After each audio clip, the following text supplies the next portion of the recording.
again, at the time or whatever was going on and the activity was working, right down to when I was a young guy, finished as an apprentice. There was a local builder in Canberra that he was very wealthy at the time, and he asked me and a couple of guys to go and fit out his office for his new offices, and they were a decent sized building company. We were doing a lot of contract work for him, and he kind of took me under his wing for a little while, and I just kept asking him questions. He helped me buy my first block of land. He was a land developer as well. He put me in with his partners to, they basically lent me the land, no money down, and I had to work like a crazy man and pay it off. And I did a whole bunch of contract work for him and employing multiple people to work with me, and he helped me along that path.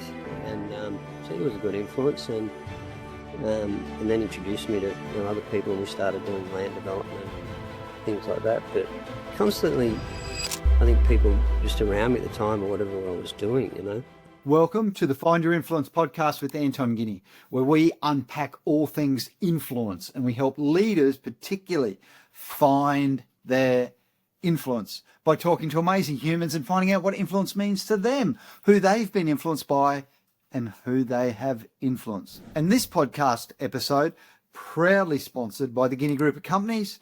The Guinea Group helps leaders upgrade, upskill, uplift their teams and their influence. Welcome to the Find Your Influence podcast with Anton Guinea, where we discuss all things influence. What a great topic, with all the amazing humans that are willing to come and talk to us about that topic. Today's amazing human and episode is with Jeff Burke, or Jeffrey Burke. Jeff's a Pilbara-based civil construction operator and international entrepreneur who's built a portfolio spanning heavy industrial delivery in WA, as well as consumer ventures in Vietnam. Based in the Pilbara and Karratha, he's the MD of Gadjawari KW Proprietary Limited and a director of KW Civil and Construction Proprietary Limited. While also being the founder, Jeff is a busy human behind Onya Bike Adventures Vietnam and a founding director of Revolution Paint. Jeff, slow down. In Ho Chi Minh City. I've been to Ho Chi Minh. The through line is execution in harsh environments. I like that. Remote region delivery, compliance-driven work sites, and cross-border operations that require practical problem solving and reliable local teams. Go, Jeff. This will be interesting to talk to Jeff about leadership as well. Jeff's WA profile is anchored in the resources and infrastructure sector. He spent close to 7 years with Rio as a construction REP or operations delivery manager from 2008 to 2015, and a later return in a CMS capacity, 20 to 21, including work connected to the West Angeles. It wasn't even in existence when I was over there. Network, that background typically signals or shows this deep familiarity with site access, contractor management, safety systems, and really the cadence of mining. And since 2021, Jeff has helped scale KW Civil and Construction in Karratha across civil earthworks and building construction, positioning the business for ongoing work in the Pilbara's infrastructure cycle, which there always is work going on in the Pilbara. Welcome, Jeff Burke. Did I miss anything? No, I didn't realise so much had happened. Right, says that. I'll tell the truth, I did. Yeah, that's true. Hey, thanks, Deb, for another great intro. Appreciate it. Yeah. Mate, quickly, before I ask you the big question of what does influence mean to you, first one is, tell me about working in Vietnam very quickly. How's that been? That would be really intriguing. Yeah, I mean, Vietnam, when I went there to start a motorcycle brand delivery there, and like all things, not all things work out. That one didn't work out, but while we were there, we got exposed to other opportunities. And at the time when I was there, like 11, 12 years ago, Vietnam, like Harley Davidson, Ducati had only arrived like 18 months earlier. They never had any dirt bikes. Adventure motorcycle touring and bike touring was pretty limited to a few local guys doing small things, and some Aussies were there, and Kiwis, and a few people doing a few rides for people to show them around. And we just saw an opportunity, and we were riding around anyway. We were all wandering around on dirt bikes everywhere, and like adventure bikes, not full-on dirt bikes. And the bike thing didn't happen. We started Revolution Paint, which was a paint manufacturing company, and partners were running that. And I got busy on the bike stuff, and and it started to grow. But around then too, Vietnam just became very popular. People wanted to go there and see it, and I think because it was so raw, everything was still. Whilst they had a mobile phone, and it was a box of beer everywhere. They still were pretty raw, especially in the country area and up in the villages and that. And I think people found that intriguing. So when we started, touring around, there was no buses and no mass tourism, and not like now where a banh mi stand has been put on TikTok and there's a lineup. It wasn't like that back then, and it's grown and grown and grown. Pretty spectacular country, but I found it really easy living there. It was great. The Vietnamese people are very similar to Australians. They're very similar, except the only thing is the cultural thing. They're really, obviously every culture has a different cultural thing, but they really look after the family. There's like every house has 3 generations living in the same house. Ah, yeah. Wow. Yeah, we might have forgot that a bit in Australia over time. Yeah, that's true too. And what I loved, we visited there too, and what I loved is the what do they call them when you trek out to a house out in the middle of nowhere, which always used to freak me out because I used to think if I got hurt out here, I am wild, like no one's rescuing us. And I had 2 little boys. We did a trekking tour over there. We turned up with 2 with backpacks each. Yeah, Jeff, and homestays. homestay. So we went out. Yeah, okay. Yeah, most of it is. They're great looking houses, nice and comfortable and clean. Yeah. Always run by a middle-aged older lady with all the kids there, and you eat with them downstairs and then go upstairs. And generally they, like when you stay in the towns, they'll take you out in the evening. Everyone goes out in the evening in Vietnam. They're all out in the streets and, Looking around, take you around. It's pretty cool. And that's how we found when we, I grabbed a couple of mates that were living there that I became friends with, and we did thousands of kilometres around Vietnam, developing the plan, developing the tours, and set everything up. And plus, we enjoyed it. So it was part of that was a hobby business that, weirdly enough, it's exploded. I mean, we're in 6 countries now. Nice work, mate. Nice. Congrats. Isn't that interesting when that happens, huh? Yeah. Well, that's what that one. I don't say we didn't try, but we were doing it, having fun, and it was kind of like a sidekick. Fun. Or a sandpit, as I've got a mate that calls it. Yeah. Just go and playing in the sandpit with some toys and see what happens. Mate, on the topic of influence, you've had some big roles over time and you've worked in big organisations like Rio. What does the topic, the concept, a word influence mean to you, please, Jeff? I think for me, it's probably the wording around that for me throughout extensive career and life now. I mean, I'm 60 next year, so is more about the centre of influence, like the people that are around you at that time, or who you get attracted to, or connected to at the time, or whatever activity you're doing. Because obviously over many years things change. We don't end up doing the same thing all the time. So that's my kids and that all the time. You don't worry, you'll be doing something different in the future. So just enjoy what you're doing now and figure it out. But like when I was at Rio Tinto and there was a great centre of influence there. Some of the men and ladies there that I work with, some are still good friends now. And a couple of them are in pretty serious roles now as they've gotten older. And with big companies that are billion-dollar companies. And just being around those people and watching how they develop their team, develop their we call them the lieutenants, or the lieutenants in their businesses. And not sure people like that one, but I heard it a long time ago and it sort of resonated to it. But and then just how they handle themselves and managed, because every day is you get up, there's things going on when you have a lot of people. We've got nowadays we've got over 200 people in our businesses, and every day you get up, there's things going on, and just how you handle it, how you calmly manage it, how you think through it, and I think it's the centre of influence around that. I think with like we talked about Vietnam before, Figuring out who the people are that are best to serve around you, and you can serve them, you know. So for you, it's who to be around. Wow. yeah, and that's one thing. I was actually talking to a mate about it on the weekend.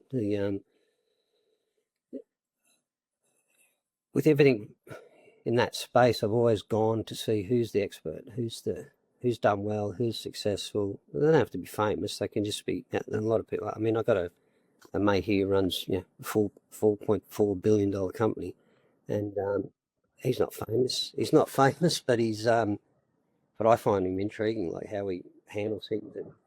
And I go for a coffee and ask him lots of questions, and just being, and whenever I wanted to do something or get around, like even when we ramped up Onya Bike, I didn't know anything about social media or had Facebook, but I didn't know any of that. But I met a young Australian guy in Vietnam who was an absolute gun in that space, and he helped us build all that out. You know, he's an influencer nowadays, and they helped us build all those sort of things out. You know, just going and searching people who are experts in whatever the environment or whatever you're wanting to do. The same across our businesses, you know. So not only search out who's the expert, be around experts is what I'm hearing, and be in proximity. Yeah, proximity to experts. Yeah, for sure. Like, I had the fortune last year.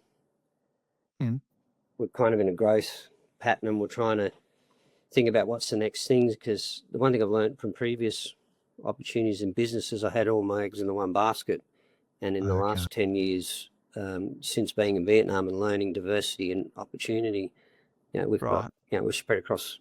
We're around 9 companies now. And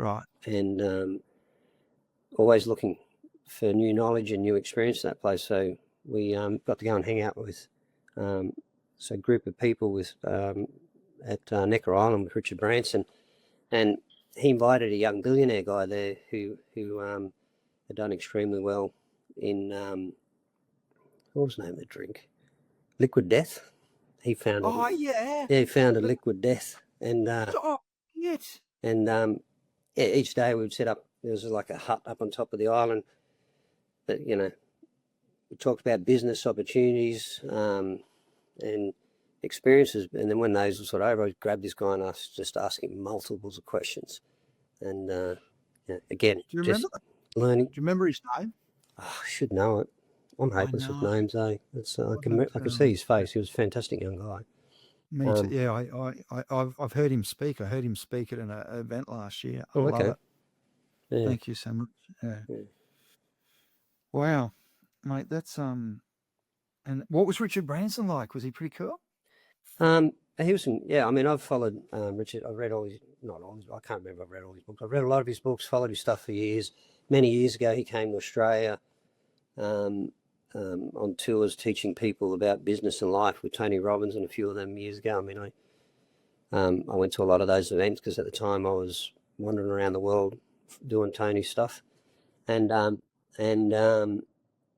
so he was really cool. Interestingly, was one day there was getting ready to play tennis, and I just mentioned that I'd been in Vietnam, and we got talking, and Vietnam was a big influence for him. He lobbied the government. I think he was like 18 or 19. He started a newspaper, and he was lobbying the government to stop the Vietnam War, and like at 18 years of age, like it just I'm sure many of your viewers and people you talk to, and that when you talk to billionaires, it's a different thinking. Like they just think it's different conversation. They're on another level, so it's asking the right questions. And he's definitely. He's 100 miles an hour. Like he's super fit. He's like, even for his age, he's full on. Yeah. But yeah, still intrigued. Each time we sort of talked and hung out and as a group was there. There was always something new and intriguing. But it was incredible for sure. I've got that on my vision board this year to meet Richard Branson. So that'll be interesting. One podcast episode you might like, and this session or this group of our one is Rich Galgano. So Rich Galgano sold his wire business in the States for $495 million. So he was a $1 billion business owner as well. So, and you're right, just thinks differently, eh? Yeah, they do. Even guys like the mate that runs a $1 billion business, not his business, but he manages it. And it's like, it's just different, just intriguing thinking. Yeah. Crazy. Yeah. We've got so much, you probably don't, but I've got so much to learn from people like that. And I soak that information up as well. So, no, I love it. So, mate, tell me, who were some of your early influences, Jeff? Like, you know, who did you look to in the early days, or who pointed you in the right direction when you needed it? I was thinking about it over the weekend because of that little list of questions you were going to ask, and I was thinking like, there've been so many, but I mean, again, at the time or whatever was going on and the activity was working, right down to when I was a young guy, finished as an apprentice, there was a local builder in Canberra that he was very wealthy at the time, and he asked me and a couple of guys to go and fit out his office for his new offices, and they were a decent-sized building company. We were doing a lot of contract work for him, and he kind of took me under his wing for a little while, and I just kept asking him questions. He helped me buy my first block of land. He was a land developer as well. He put me in with his partners to, they basically lent me the land, no money down, and I had to work like a crazy man and pay it off. And I did a whole bunch of contract work for him and employing multiple people to work with me, and he helped me along that path. And so he was a good influence, and then introduced me to other people, and we started doing land development and things like that. But constantly, I think people just around me at the time or whatever I was doing, there's always the self-development stuff, like I did a lot of Tony Robbins years ago. I did Platinum Partnership with Tony, so I wandered around the world for a year and did that and met some incredible business people doing that. So depending on what I was trying to change or what I was trying to develop in myself or whatever at the time, again, like Branson, I've read a lot of his stuff, and constantly reading. I was joking with a mate the other day. Since October last year, I've read 38 books. Hit the hot. It's like I'm constantly reading. Well, these days I don't read them actually. Audio. What do you call it? Audio. Just have them playing in anyway time. No waste of time in the car. I don't listen to radio or silly stuff. I have books running all the time when I'm in the gym. Always have books running, listening. Well, depending on what I'm looking for at the time. Recently Steve Bartlett. Diary. And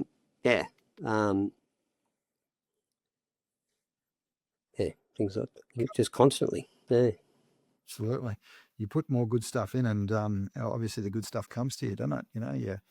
You think positively and you learn more, then you can sort of do more and you can implement more and you get great ideas, and all of a sudden here we are. And you don't know. I mean, you might read a book and think, well, there wasn't much in that, and then something will pop up down the track and a piece of it will come, It's like we got a lot of these self-development seminars. Sometimes you see things, sometimes you don't, but then, then a conversation will come up or an opportunity, and you're like, I learned a bit about that. I could probably implement that, Right. It's, I mean, I did I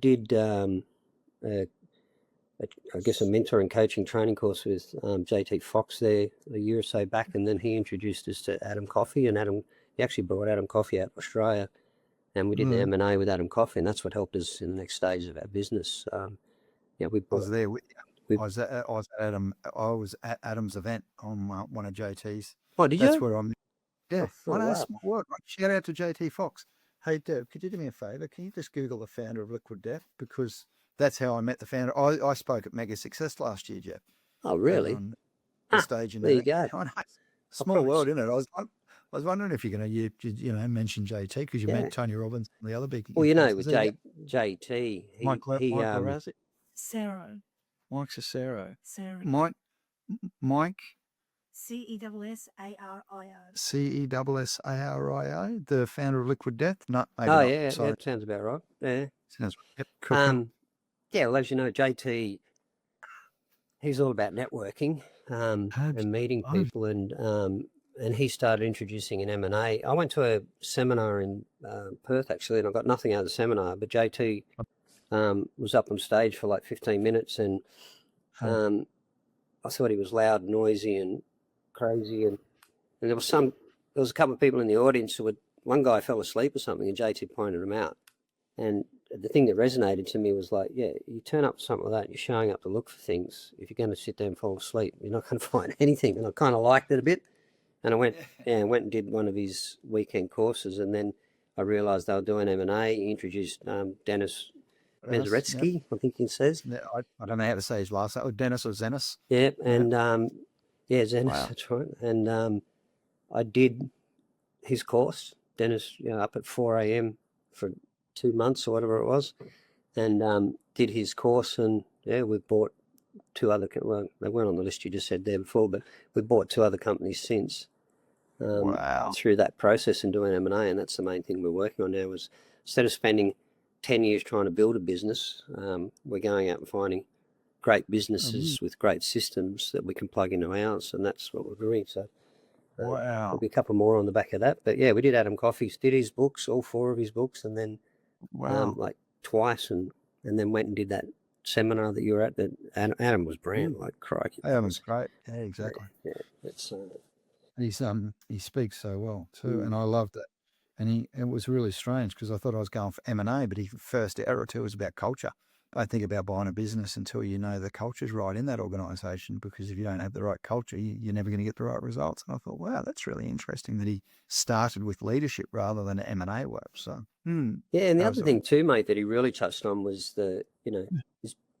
is building up your lieutenants and finding A and B players for everything, for every level. We've gone back through everything in our business and made lots of changes and putting key people in place, so we're not working in the business, we're working on it, and the opportunities. And I mean, I've known that one for a while, but kind of kept staying in the way. And now that I've got, across all the companies and that, now we're increasing opportunities for people within. Often we found great people within that moved up, and stepped up to the next level. Like young engineer that went to a PM who now is operations manager of one of our civil entities. Things like that. The company we bought recently, which is labour hire, the young management team that's obviously we want to buy a business that was structured. The young management team in there, making sure that they're incentivized correctly and stepping into the role and retuning what they're doing, and let them run the business because they know what they're doing. Don't let them run not run the business, but run the operations, and then so we can oversight. So extremely important what I got out of that from Adam. And then obviously building the business up for growth, and consolidating them all together. So it's important that it's not relying on us. We don't need to be there. And eventually you're up for a big payday when you put them all together and you sort of merge, and then you sell these things as an entity with a higher, multiple of EBITDA, and away you go. Yeah, that's it. So all those conversations that we just spoke about are really around whatever you were doing at the time. Back in the days of Rio, it was the leadership in there. None of them owned that business. They were all working in it, but they were running, hundreds of $1 million worth of work, and for some reason left me in charge of big sections of it. But I did well, did extremely well, and I've stayed. As I said, I've stayed in contact with some of those people, and they've helped. They've helped us influencing what we do in growth in the business as well. Yeah. Well, Robe River and obviously ended up being bought out. North, Rio bought North Limited, which is what it was when I was there. And, most of my working career before self-employment, which has been for 20 years, Jeff, was in the Rio system. And, big fan and very grateful for Rio. And we've got 3 of their Gladstone general managers coming, next month, Deb, for a podcast. We got QAL general manager, the BSL general manager, and the Yarwun general manager. And we've already had the QAL general manager, Trent, who you could see on that page as well. And these are amazing. Rio really does develop amazing humans, Jeff. So thanks for calling. I joke with people and say I didn't go to university. I've got a degree in experience. It's what I learnt there was phenomenal for where I am today with what I'm doing running these businesses. So a degree at any of life. Yeah, I'm not overly smart. I'm just smart enough to know what to chase and what to. I think you're pretty humble. I think you're smart enough to be humble. I think that's the secret.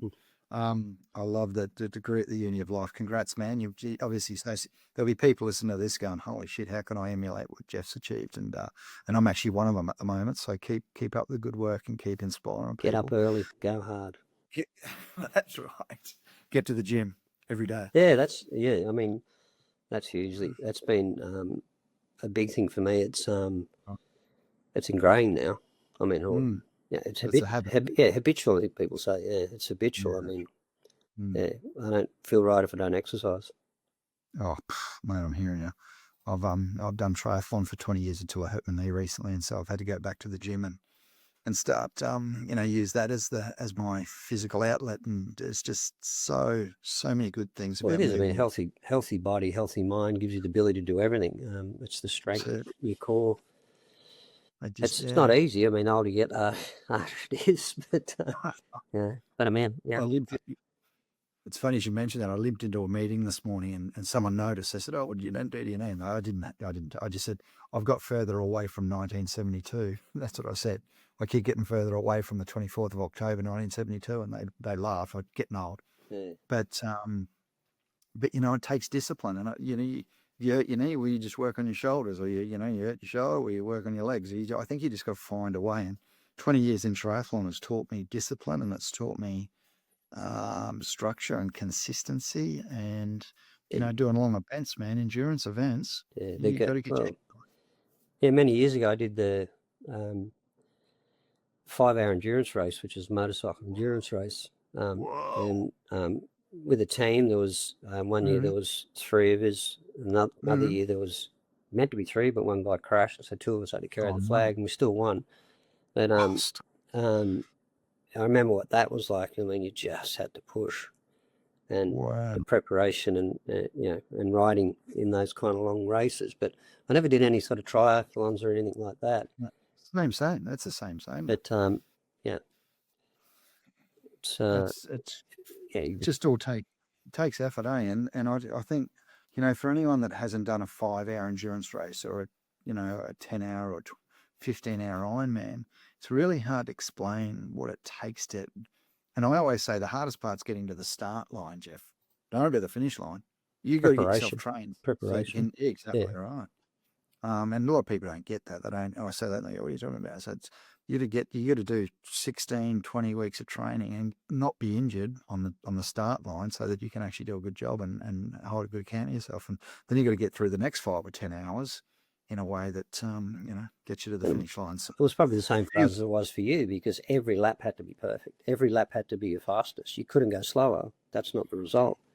You had to be pulling. Sometimes halfway through, I think the second year we did it, you come in and fuel up and swap armband. One guy goes out and does his session. You get a break to check your bike, and you'd often come in at the 3-hour mark doing your fastest lap times ever on that track. And so you're like, "Holy, how to do that?" Yeah, that's right. You surprise yourself. How the heck did that happen? Where did I find that energy from? Or where did I find that skill? You got to get in. They say a zone. I guess you got to get in that zone and push. But it's the same in business, mate. Absolutely. Get into the business. Get up every day and go hard. Every day. 3:45. Bite big and chew fast.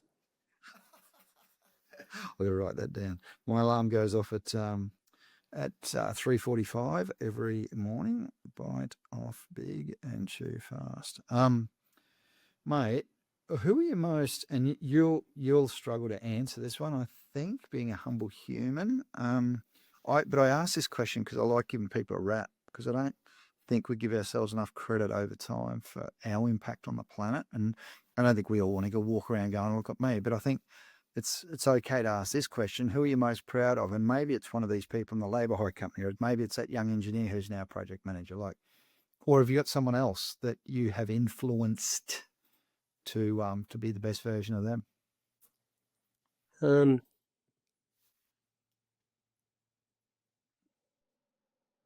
Probably, I mean, initially my younger self.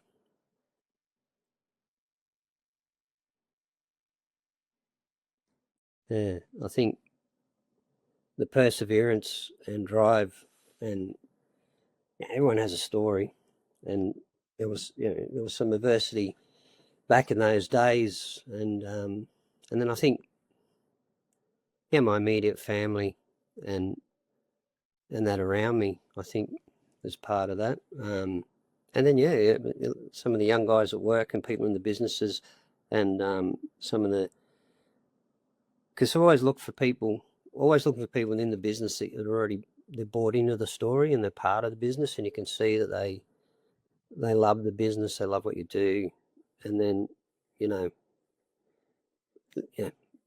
lifting them up and trying to influence them with different things. I mean, the biggest part there is giving them enough leeway to grow themselves and get out of the way so they can do what they need to do in the business well, and try and influence. They're going to make mistakes and they're going to do shit wrong. We all do. Support them when they do. Yeah, support them when they do. Drill down what went wrong, try and solve it. Don't kill people, stuff like that. But yeah, I mean, proud of definitely my kids and my immediate family, my wife, who I wouldn't. Yeah. Are you long-term married? Are you long-term married, Jeff? Nah, I was. I've been married 3 times. not, but not the most successful story. But the 3rd time round is extremely successful. I mean, we've been together 11 years, married. We only got married recently when we came back to Australia, but we feel like we were married 10 years ago. That without her, I couldn't do what I do. I mean, she's the piece in the puzzle that was missing, maybe that for a period. That I was looking for. Yeah, she's it's been incredible. Nice, mate. Nice. There's old sayings: happy wife, happy life. But I mean, happy home life, no stress when you get home. Everything a bit of that cultural thing. She's Vietnamese. Vietnamese culture. Cool. Where in the Vietnamese culture, if the woman's treated as the head of the house, the hierarchy within the house is she's the matriarch, and you take care of the matriarch, she takes care of everything else. Right. And that was one thing I learnt when I was in Vietnam, in that space. Elevate women. Elevate her in that space, and I should say women. I've got 3 daughters, so and a son. Elevate her and daughters. And nice. Yeah, it's bloody hell. Yeah, definitely. It's impressive. I think we've all influenced each other, but in different ways. I'm proud of that space. I mean, my son's a developing businessman as well. He's growing his own businesses, so nice. I think that there's been a lot of influence from me on that, I guess. I'd say so. I'd say so. But he's worked hard too, and he's developed it as he's going along, and he's still developing. So, how old's your son? He's 34. Cool. I was going to say maybe he'd be a good guest for the podcast as well at some stage. Yeah, he would be. I mean, he's growing, and he said to me recently. I said, "What was I going to do?" Well, something to do with motorcycles. I was going to go and do something. Right. I'm mad on motorcycles and traveling the world and stuff like that. And he said, "Don't you owe it to your older self?"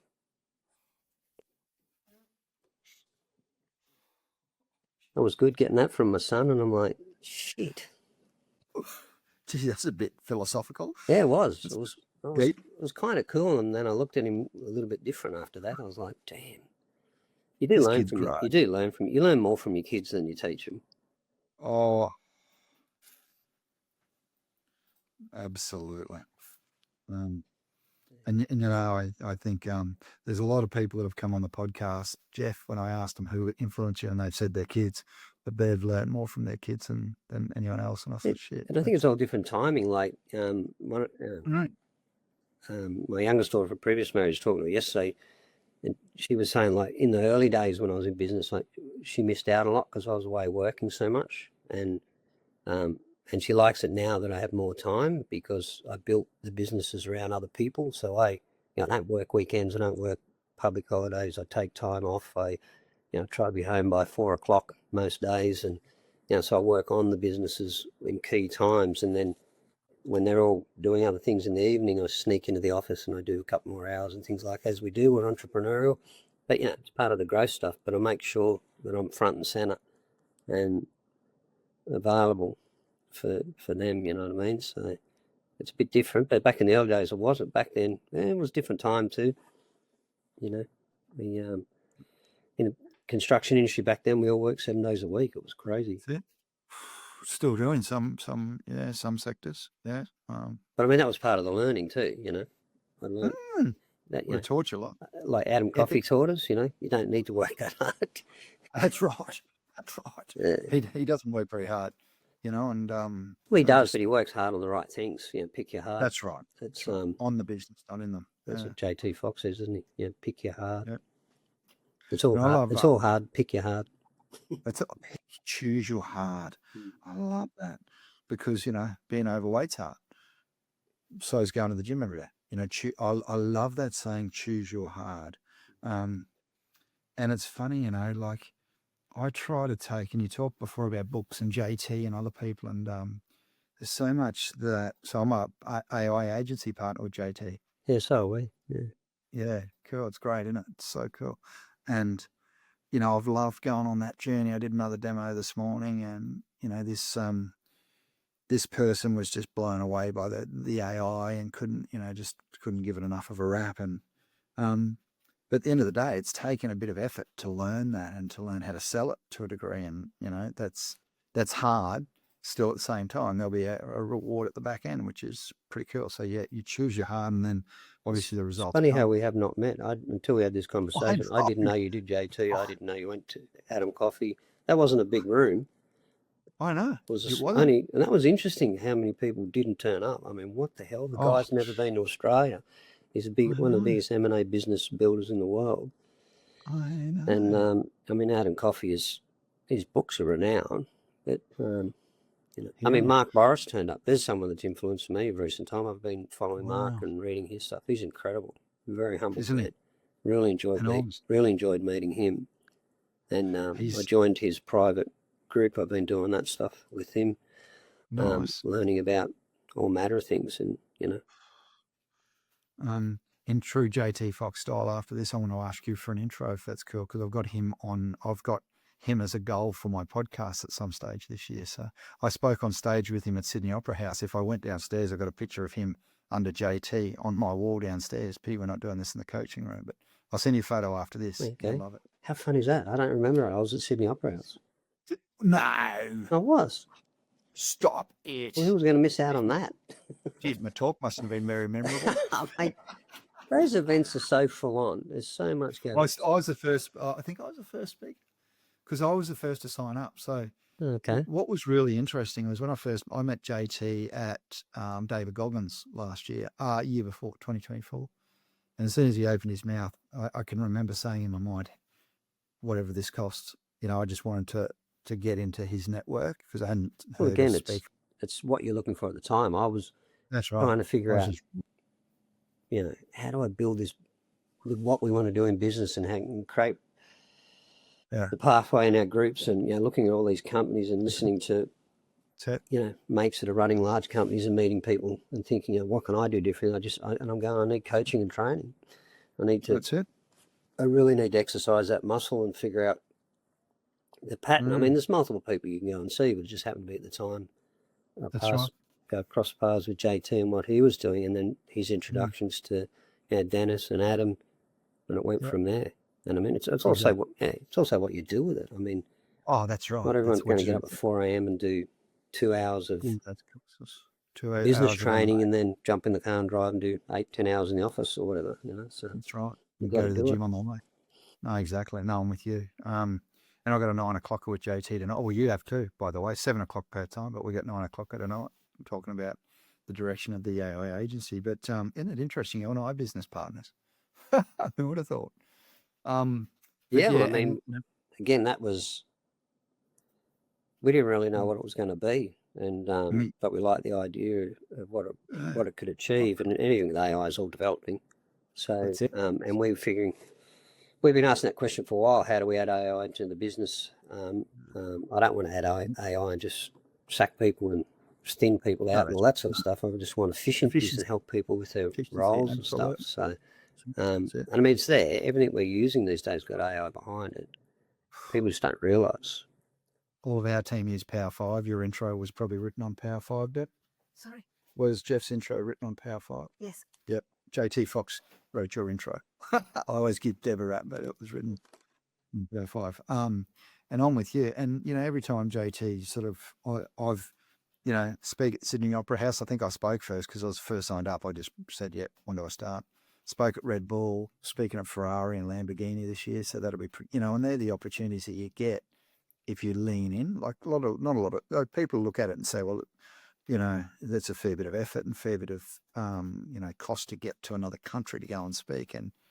But you know what, if you get the opportunity, and most people miss life opportunities, Jeff, and they just, look at it, it's either too hard, too much, or whatever, and just say yes, bite off more than you can chew, go and get it done, and then stick it on the wall and take the learnings and then go promote how much from that. A lot of these, people carry on. Sometimes I've heard negative things from people about, webinars and seminars and meeting people like this, but you get what you get put into it and what you get out of it. I mean, I see all the stuff JT does with, Ferrari and all those, they all look exciting, but they're not kind of in the pipeline of what I'm trying to achieve. But I've taken pieces out of the opportunity with business building, which has been fantastic.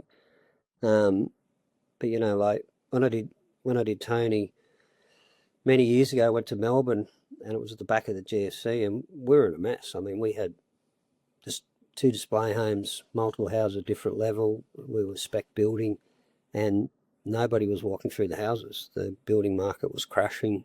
The global financial crisis that we had to have was having. And, it was American. It was started in America and they obviously called the margins on the funding for banking finance in Australia because they were supplying it. And I went to a Tony Robbins event in Melbourne, Business Mastery. And at that event, they talked about the potential solution and how we could, they were telling everybody in the audience, and I picked up a potential solution and I spoke to Tony after the event because I was doing Platinum Partnership at the time, so I had exposure to him. And he put me in touch with a couple of people and we went back to Canberra and found a solution, and we ended up doing a deal with Defence Housing, discounting the properties and flipping them, and got ourselves out of massive debt and got ourselves out of a massive crash. And just if I hadn't gone to that event in Melbourne, which I think at the time was running pretty low on cash, I put the event on my credit card, I think, and we sold multiple properties off the back of that and got ourselves out. Crazy how good that stuff is, eh? I did his life something, the Life Mastery. Life Mastery over to his island and spent a week over there with one of his coaches, and good fun, good program.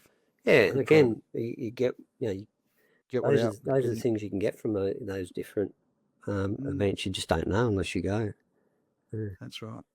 And people say to me, what did I ever get out of coaching? Well, a 7-figure business, or actually 2 now, grown 2 7-figure businesses. Yeah, we lost one after a crash, like you probably nearly did, but we've rebuilt since then. You win some, you learn some. You win some, you learn some. You win some and you learn some. That's right. Mate, great stuff. I saw recently where I think it was. I'll think of it in a minute, but because I like podcasts, I listen to things all the time. I don't waste time. I don't watch TV. I don't listen to radio, commercial radio. Any time I fill it wherever I can. I have things playing in the house on little speakers. If I'm mucking around on bikes in the shed, I like playing with motorbikes and working on them in my man cave and have stuff playing. And it was one I was listening to the other day, I should say, was, not everybody's a TikToker at 23 being a multimillionaire. Generally, the age is 50 plus. So it takes a while. It takes a lot of experience. And sometimes shit happens and you got to go again. But the funny thing is you can recover pretty quickly. Oh, yeah. It's amazing how quickly you can recover. Yeah, that's for sure. But I think if you got to do the work, though, you can't stay in rumination, because some people just stay pissed off, and you can't. You've sort of got to get from rumination to reframing, and you got to sort of learn, like you said, the learning piece. If you don't learn some, you'll stay stuck, I think. And so, constant education, I think, and open opportunity. Like when COVID hit, that wasn't great for motorcycle tourism. That wasn't great for painting buildings. No one was on site. It wasn't great for construction, but the mining sector was booming because they couldn't get anyone from the East Coast, and we had contacts in Western Australia. We came back to Western Australia, and we took a small civil company to a large civil company due to that exposure, because there was not enough people, and the mining sector was booming, and we knew enough people there to go and ask. So I've been out of mining for 5 years. I was doing bike tourism and a few other things. So that all stopped and went to sleep, and it was just opportunistic. Came back, hooked into that, and don't they say, Jeff, that success is where opportunity meets preparation? Yeah, I think some luck too. There is luck with it, but you still got to get up every day and earn the luck, and absolutely make the luck. But, what is it? The harder that we work, the luckier we get. Yeah. Who said that? What a great. Someone like what was that? I don't think it was back as far as forward, but you would have to Google it. A lot of famous sayings out there, but they're only good if you use them. And I like everything. Got to apply it, implementation. Jeff, I'm going to come back to you in, let's wrap her up. I'm going to come back to you in probably a minute. I'm going to try and sum up our convo, and I'll come back for you for something inspirational to finish us off. Yes, mate. Team, if you're a listener and viewer to this podcast, you've just got a masterclass in business, I feel. We've got the topic of influence scattered through that conversation, and I think what Jeff's real point really has been today is self-influence. And if you're listening to this, team, there is just gold in every word. And I sometimes say this, go back and have a listen to this podcast episode again, because the nuggets that Jeff shared, especially for business owners, young entrepreneurs out there, or young business, even leaders out in big organizations, we've talked about Rio. Let me sum up, and I'll try and keep this short and sharp, because I don't think I could do Jeff's conversation justice, because what Jeff has achieved in the last, 20 or 30 years of his career is nothing short of amazing, but he hasn't done it alone. And that's the thing. And when I asked Jeff about influence, it's really about being in proximity. Who's in your circle? When people think about influence, most other people think about other humans and who's influenced them. But Jeff's like, who can I be around, and how can I be influenced by them? So I thought, wow, that's pretty powerful. Then we talked about, things like Richard Branson, things like, or people like Richard Branson, like billionaire business owners. And these are the people that are in proximity to Jeff. And that's why obviously Jeff is the person that he is and the success that he is. Thinking differently, who is he influenced by? We talked about all of those names. And then I just love all the way through it was self-development. Tony Robbins, Platinum Partnership, JT Fox came up, working with Mark Boris and Mark Boris's circle, and just next level. And then we even right down to being around Rio Tinto leaders back in the day. And I shared that I was lucky enough to have some of that experience too, get experience with some amazing Rio leaders back in the time when I was working in organizations. And who Who have you influenced? Family, young guys at work. Get this. I look for people, guys and gals, who are bought in. I love that. And when they're bought in already, really easy to influence. Thanks, Deb. Jeff, sorry, I hope you can't hear that in the background. We just got probably the postie come with some dog barking. But anyway, this is live in case anyone's wondering. Created a lifestyle. Jeff doesn't work in the business, but get this, choose your hard. Choose your hard. Jeff goes to the gym every day. Why? Because it's become habitual. Created a lifestyle. Just created this beautiful lifestyle for himself where he does mergers and acquisitions, buys and sells businesses, and is home at foremost days to be around his now amazing wife of, feels like he's been married for most of the 11 years that he spent with this beautiful human. We also talked about the fact that shit happens, but here's my message. Here's my takeaway. I try to have at least one takeaway from every person that I talk to or book that I read. Education and opportunities. Education, E&O. I reckon there's an E&O in this. Get educated so that the opportunities, when they show up, you can take them.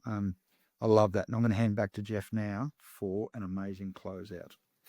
Jeff Burke, what's the motivational ending, please, mate? What's the motivational ending? Well, I guess depends on what people are looking for. I mean, for me right now, it's at the time, everything's in the timing in your life. So the time in my life at the moment is legacy, creating opportunity. I'm not. I'm no longer here just for the money. That's not part of the process. Well, it's part of the process because you need money to exchange to do things. But it's the response, isn't it? It's the return. Yeah, but it's developing the businesses, developing the people in the businesses and the opportunities, and enjoying that process. And then and building a legacy for my family. I mean, what people don't realise, specifically in Australia with the turn of events recently, is we're going to have to provide for our grandchildren, or starts for our grandchildren and our children's children, all the rest. And that's something strong in my mind, because the legacy I took was maybe work hard, but there wasn't anything to start with. You know what I mean? Like, my family started from scratch. Yeah, I grew up in just a general family. They never really had any money, and didn't have much education. And didn't prosper to go and learn anything either. They were pretty just average. So I think it's the legacy, and at that age of giving back, like really contribution is a big thing. But if people walk towards that, that's it takes a bit of time. As I said, I've got a few laps of the sun under the bridge. But let's leave it at that. Yeah. That doorbell was my next client right on 12. So there, great to talk to you, mate. Mate, you're a champion. I can't believe we're business partners. But let's connect offline if that's okay, and I'll ask for an intro or two. Thank you for listening or viewing our Find Your Influence podcast with Anton Guinea. Another great chat. Please be one of the 10% of people who follow and subscribe and like our videos, so that you can get more of them and you can hear more of our amazing conversations, the conversations that I get to have and that I get to share.